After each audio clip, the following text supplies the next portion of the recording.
This map looks broken. If you look closely, huge parts of the United States are almost completely empty, and not just by accident. It's not that nobody wants to live there. Something quietly shapes where people can settle and where they can't.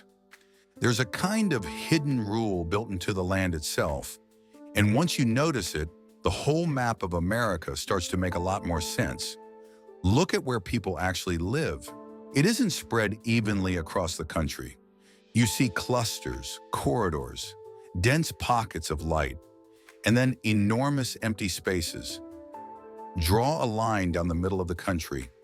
Something strange happens. On one side, cities stack up close together. On the other side, they're scattered and isolated, separated by vast distances. What's unusual is that this line isn't a border. Nobody voted on it. It isn't written into law. But it explains one of the strangest facts about America.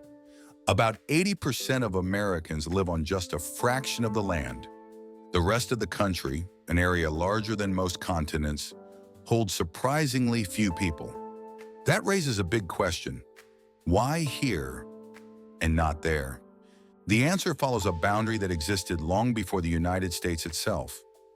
Geographers call it the 100th Meridian. In simple terms, it marks where the environment starts making large-scale settlement much harder. So what actually creates this divide? To understand it, we need to zoom out, way out, because the story of why so much of America is empty begins thousands of miles away, over the Pacific Ocean. Warm, wet air moves in from the Pacific and travels east across the continent. But almost immediately, it runs into a massive wall, the coastal mountains in the Sierra Nevada. When air hits mountains, it rises. As it rises, it cools. As it cools, moisture condenses.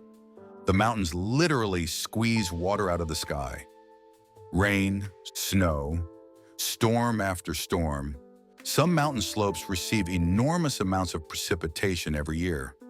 But once that air crosses the peaks and descends on the other side, everything changes. The air is dry, the moisture is gone. The mountains have already wrung it out. This creates what's called a rain shadow, vast regions where very little rain falls at all. States like Nevada and Utah sit inside this shadow. Some areas receive less than 10 inches of rain a year. Nature is basically saying, you can live here, but not in very large numbers. And this is where the pattern becomes clearer. The mountain effect creates another boundary farther east, the point where rainfall becomes just barely reliable enough for large-scale farming. East of this boundary, crops can grow from rainfall alone. West of it, farming becomes unpredictable. One year might be fine. The next year, the rain simply doesn't arrive.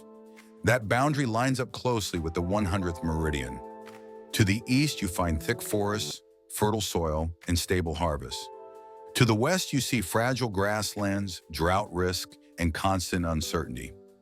When early settlers moved west across North America, they didn't stop randomly. They stopped where the environment stopped cooperating. The map itself pushed them back. Many settlers believed that rain follows the plow, the idea that farming would somehow change the climate. For a while it seemed true. New towns appeared. Railroads pushed west. Millions of acres were settled. Then the droughts came. Crops failed. Wells dried up. Entire communities collapsed almost as quickly as they formed. The environment had set limits that technology at the time simply couldn't overcome. Of course, humans don't like limits, so we found a way around them. Beneath the Great Plains lies a massive underground reservoir called the Ogallala Aquifer, ancient groundwater stored over thousands of years. By pumping water from deep underground, farmers transformed dry land into productive farmland. From space, you can actually see the result. Perfect green circles stamped across the landscape. That sounds like a perfect solution until you realize the trade-off. This water refills extremely slowly. In many places, huge portions have already been drained. It's like spending a savings account that barely replenishes. Keeping this system running requires enormous energy. pumping water, maintaining equipment, transporting resources across vast distances. Distance itself becomes a hidden cost of living, and yet we kept pushing further. Because farming wasn't the biggest gamble. The real gamble was building entire cities in places the environment never intended to support millions of people. Take Las Vegas.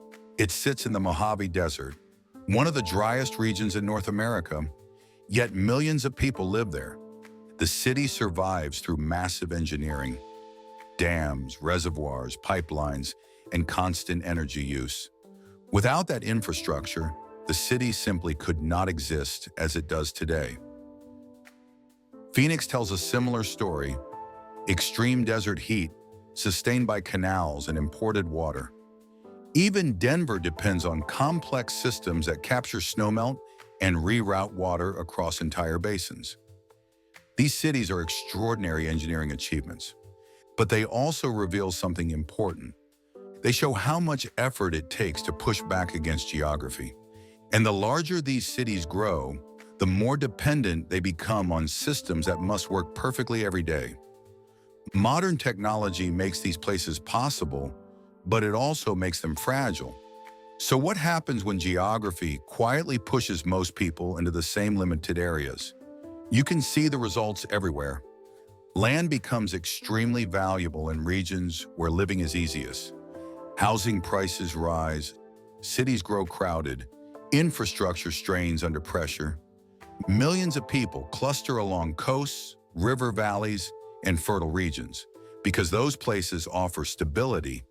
But clustering comes with trade-offs: more competition for space, more traffic, greater exposure to floods, hurricanes, wildfires, and heat waves. Meanwhile, enormous interior regions remain sparsely populated, not because they're useless, but because supporting millions of residents there requires constant energy, water, and infrastructure. And here's where the story takes another turn. That invisible line separating wet and dry America isn't fixed, it's moving. Over the past few decades, major river systems in the West have delivered less water. Hotter temperatures increase evaporation. Soils absorb more moisture. Reservoirs drop. Researchers have found that the historic wet-dry boundary has gradually shifted eastward. The region behaving like the arid West is expanding. The rules of the map are changing. If this continues, population patterns could shift in unexpected ways. Regions that once supported dense agriculture may struggle, while other areas become more attractive for settlement. And that raises difficult questions. If the environment shifts, what happens to the cities built on old assumptions? Some communities that once tried to thrive in marginal regions are already shrinking. Wells dry up, fields are abandoned, populations decline. At the same time, major cities in dry regions continue expanding outward. More suburbs, more demand for water, more dependence on complex systems. Some places retreat, others double down. Step back and look at the country from space at night. The pattern becomes obvious. Bright clusters of light trace coastlines and corridors. Vast interior regions remain dark. This isn't random. It's the result of physical limits: climate, terrain, water, and cost, quietly shaping where people live. We like to think we decide where cities go, but the planet still sets the rules. So when you hear that most of America is empty, it isn't an insult, it's a clue. A clue that mountains, rainfall, and basic geography still shape civilization more than we often realize. And maybe the real question isn't why so much of America is empty. Maybe the real question is what happens if that invisible line keeps moving. Which places stay comfortable? Which places become harder to live in? And how far can human engineering really push back against the map? If you enjoy exploring the hidden forces that shape our world, there's another deep dive waiting for you right here, and I'll see you in the next one.